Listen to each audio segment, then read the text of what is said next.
This video is brought to you by Squarespace. From custom domains to beautiful websites using their easily customizable templates that you can have up and running in minutes, e-commerce, email and email marketing, SEO, analytics, and scheduling, Squarespace does it all and has done it for us for the last 10 years. If you are a small to mid-sized business in any industry, Squarespace is the place to go for all of your website needs. Hop over to www.squarespace.com/Hugh for a free trial. And if you like what you see and want to move forward, receive 10% off your first order by using the discount code Hugh at checkout. Thanks, Squarespace.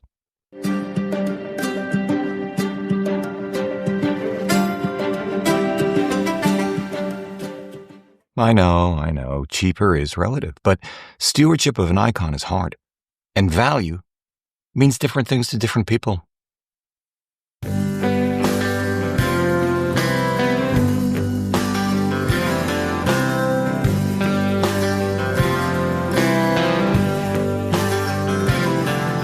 That's how it is, that's what we got. And if the president wants to admit it or not, you can read it in the paper, read it on the wall, hear it on the wind. If you're listening at all, get out of that limo and look us in the eye. Call us on a cell phone, tell us all why. In Dayton, Ohio, or Portland, Maine, or a cotton gin out on the Great High Plains. It's done closed down, along with the school and the hospital and the swimming pool.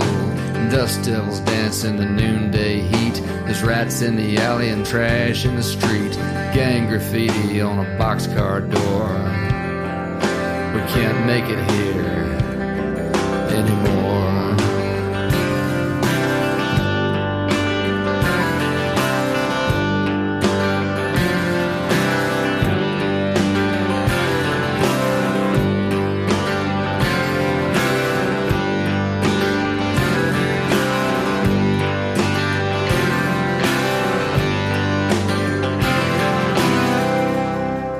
Hey everybody, I'm Hugh Brownstone for Three Blind Men and an Elephant, and this video will be relatively short because I think I understand precisely what I'm seeing in Leica's $8,995 MEV1, a 5.7 million EVF only equipped version of the recently discontinued plain Jane M11. The PD, monochrome, glossy black, and safari variants are still available.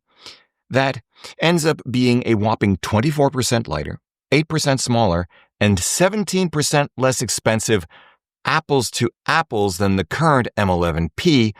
Hold that thought.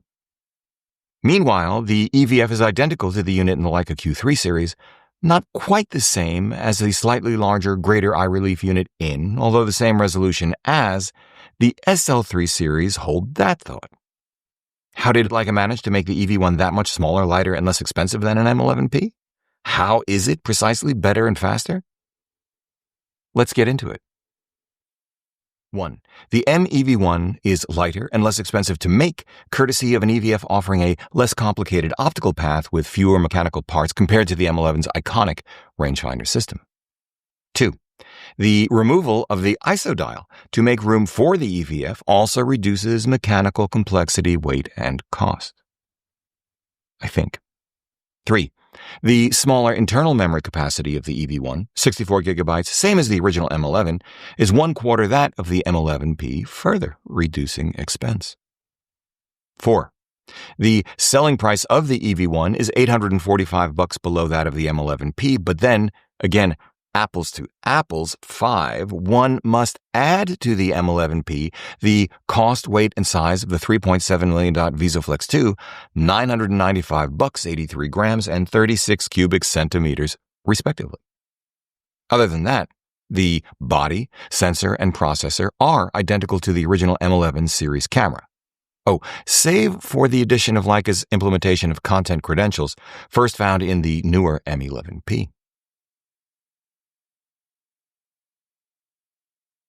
Which delights me personally as co-founder of Helium Design Lab with my partner Ed Palasock, because our Helium 11 grip fits it perfectly.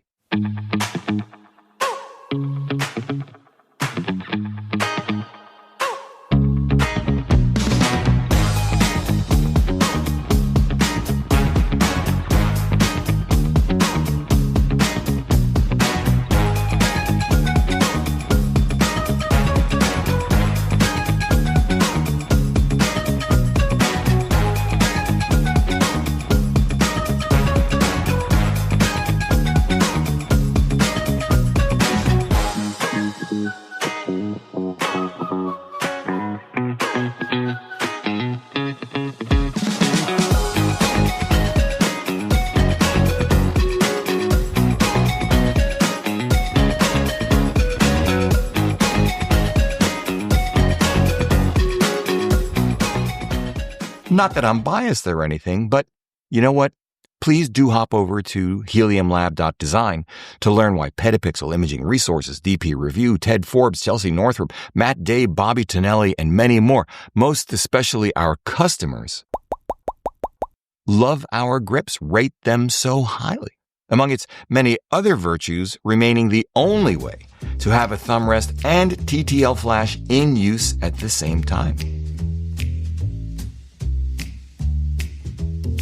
We've just replenished our inventory not only for the Helium-11, but Helium-3 and Helium-2 as well, for the Leica Q3 and Q2 series, respectively. I'll put a link to our website down in the show notes below, along with a link to a video that just popped, done by one of our customers. We had no idea it was coming, completely unsponsored, by Jay Espinal. But what makes the EV1 faster and better than the M11 and M11-P? For some of us, anyway. First, the integrated EVF reduces futzing not only because it's easier to fit into a bag, but to get it out of a bag. I can tell you from firsthand experience that if you want to carry as small and unobtrusively as possible, this is a significant difference. It's also faster to put it on and then take it off your Peak Design capture clip on your belt. Second, one no longer has to worry about removing the EVF when not in use to preserve the strength of its press fit into the hot shoe. I like that. One less thing to futz with. Third, unlike classic rangefinder M's, but very much like the VisaFlex, the EV1 does have a diopter, which will be a big deal to many of us. Fourth, real-time exposure preview through the EVF in particular is a big deal for especially how Claudia and I shoot and what we shoot, because it speeds things up.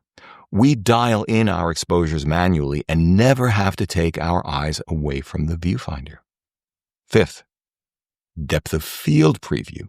Again, through the EVF in particular, although it's available on the rear panel, because it displays the actual depth of field in real time because it works only with manual focus lenses. What you see really is what you get. No need to hold down a button or incur processing overhead to simulate depth of field. Sixth, if you use lenses wider than 28 millimeters, a rangefinder-only viewfinder doesn't allow you to see the entire frame. I personally own and enjoy the Elmar 24 3.8 and Super Elmar 21 3.4, and while you could use the rear panel of any digital M save for the D variants or get an optical finder accessory, I've learned that an EVF is where it's at, either because it is superior in bright light or because, especially when you've got a fast lens wide open, the difference in distance between holding the camera far enough in front of you to see the rear panel and then putting the camera back up to your eye for final composition can be the difference between not quite sharp and tack sharp. So, right, finally, seventh, arguably most important of all, even though I'm putting it last, the fastest and surest way to nail focus with monster shallow optics, like Leica's legendary Noctilux M75 f1.25 or Summilux 91.5, I've shot with them both, even any of the shorter Noctilux 50s, I've shot with them, is through a high-resolution EVF with magnification, not focus peaking. Although focus peaking added to it helps. But like everything else, the EV1 is not perfect, so let's go there next. First, and by far, most importantly from where I sit, it remains the case that the EV1 offers no electronic communication between lens and camera. This means that while the EV1 offers what is arguably a superior EVF to the one found in the VisaFlex 2, there's no difference in data. The aperture is still calculated rather than actual, and this is what shows up in EXIF data too. Probably won't matter much to most of us, but Claudia and I prefer precise, actual settings because we often purposely underexpose to protect our highlights. The absence of electronic communication denies us, and photographers like us, A, useful information while dialing in manual exposure on the street. The difference between f5.6 and f11, say, on a full-frame 50mm lens is usually the difference between peak sharpness and diffraction. B, a feedback loop in post that just might reveal useful patterns over time as to what you actually need in a lens. C, IBIS.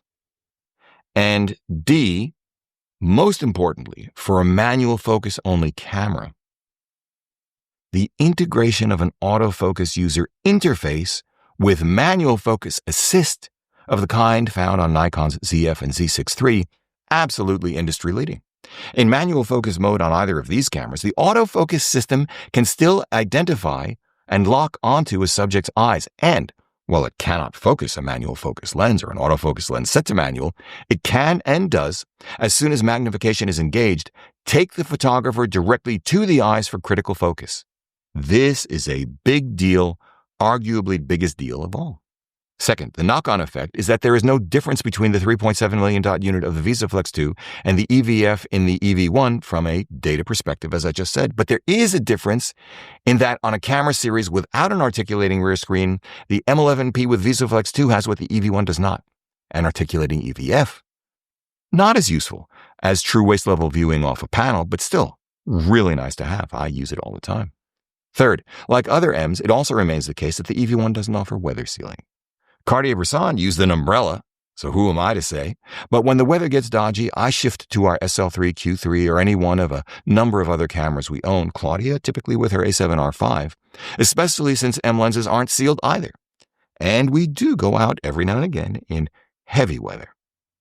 Fourth, I was going to tell you that I wish the EV1 came with the same 9.44 million dot 0.64-inch EVF of our Sony A7R5, but I couldn't make out a consequential difference between my ability to focus using the A7R5 with Sony's 24-70 2.8 GM2 at 70 millimeters and the EV1 with the Noctilux 75 1.25, also at 2.8, for those mundane household still lives. The flip side is that I also couldn't discern a consequential difference between my ability to focus with the EV1 and the 11 with the lower resolution VisaFlex, even wide open on the Noctilux 75 at 1.25. This surprised me, but it also made me feel better because both were pin sharp. I am not dead yet. Although, I do like being able to punch in much farther on the 9.44 million dot unit after taking the shot. But there is one thing I must also confess. I just alluded to it. I didn't bother showing you any of the images I've just been talking about because they were all images of houseplants that don't move and are isolated from the background. Nice, simple, high contrast subjects and scenes. When I got out onto the streets to cover a No Kings event, however, I'm not talking politics now, just talking real world photography, it was much easier to get perfectly in focus shots using zone focus on the Super Elmar 21 f3.4 aspherical at f8 on the M11. Easy to compose, too, with a full field of view of the 21 displayed through the VisaFlex. Then using the Noctilux 75 1.25 wide open with a higher resolution EVF on the EV1 and focusing manually. Big shocker. I know. Funny how depth of field works. It was great fun to make my way through the crowds, my M11 with Super Elmar and Helium-3 grip clipped to my belt, the EV1 with Nocti 75 and Helium-11 grip in a small Wotancraft bag, both quite unobtrusive. Still, I couldn't help but think, right then and there, that for that kind of photography, autofocus is where it's at, plain and simple. Not that I didn't know this either already, just saying. All of which leaves us where precisely? As I said at the outset, stewardship of an icon is hard. The good news is that the EV1 does not signify the end of the rangefinder M's. The company has been very clear about that, and I am glad. As an evolutionary branch of the M lineup, the EV1 is the most accessible of all current M's. Less expensive, lighter, smaller, faster and easier for many of us to achieve critical focus. Even if you weren't to add a VisaFlex to an M11-P, the EV1 would still be $845 less expensive and 40 grams lighter. Yet, on the way to becoming more accessible, I also find myself wondering if the nod to modernity, to eyesight, somehow makes it less of an occasion to shoot. For me, it does invite comparison to modern autofocusing cameras. Most especially as it turns out, Sony's 61 megapixel full-frame A7CR and Fujifilm's 40 megapixel APS-C XE5. Both have IBIS, both have articulating screens, both have excellent lens ecosystems, Both are lighter. Both are dramatically less expensive. We own one of each, and for most of us, these will simply yield a higher hit rate across the board. Focus, slow shutter speeds, low angles. You get the idea. At this point, I know more than a couple of outstanding, well-regarded Leica rangefinder shooters who admit that most of the time they now use a VisoFlex. So I will close it out this way for today. First, kudos to Leica for successfully walking the tightrope between the iconic and the practical. I think they're going to sell a pile of EV1s. As for me, while I imagine the next M will continue to edge its way to modernity, woe is me. For now, I choose to muddle along with my I'll never sell it plain Jane M11 Claudia had engraved for me, a pair of autofocusing Q3s, the 28 and the 43, and my SL3. Because, say it with me now, yes, it's about the gear, but no, it's not about the gear at all.